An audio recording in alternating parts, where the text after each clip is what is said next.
Elara Vance didn't trust satellites.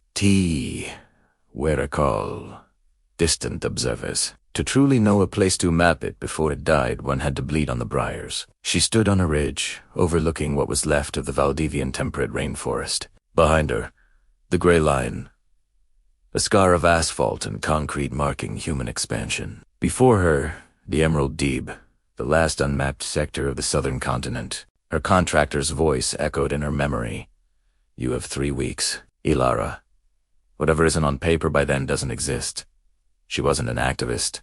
She was a witness. Her job was to create the obituary of a world about to be erased. She stepped into the green. The first few days were a fight. The canopy was so thick that noon looked like twilight. The noise of the gray line faded, replaced by the great hush, the sound of a balanced ecosystem. She discovered a river not on any satellite feed, naming it the Weeping Vein. As she sketched, a deer appeared, its antlers camouflaged with moss. She furiously captured its likeness, knowing no one would ever see it again. She labeled the drawing, the Ghost Stag. Week 2 brought her pushing deeper. She found a valley where flowers bloomed only at night, and a canyon where the wind played a mournful melody through natural rock flutes. She was the first human to see these wonders, and likely the last. Then, on the 17th day, the ground shook. Thud. Thud. Thud. The machines were early. Panic seized her. She hadn't finished the western quadrant, where she suspected the oldest trees on the continent stood. She abandoned everything but her maps and ran, racing the mechanical beasts. She reached the grove at sunset, a cathedral of silver-barked giants. Exhausted, she pulled out her vellum. "I see you," she whispered to the trees. "I am witnessing you."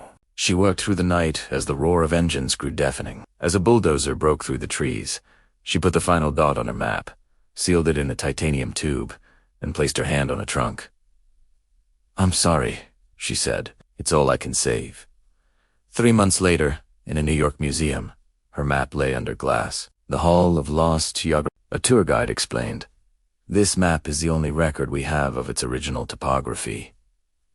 A young boy stared at it. "It looks like a fantasy world," he whispered. "It was real," the guide replied. Once, Elara looked at the intricate lines representing a waterfall that was now a drainage pipe, a grove that was now plywood. She had preserved the information, but she realized the terrible truth. A map is not the territory.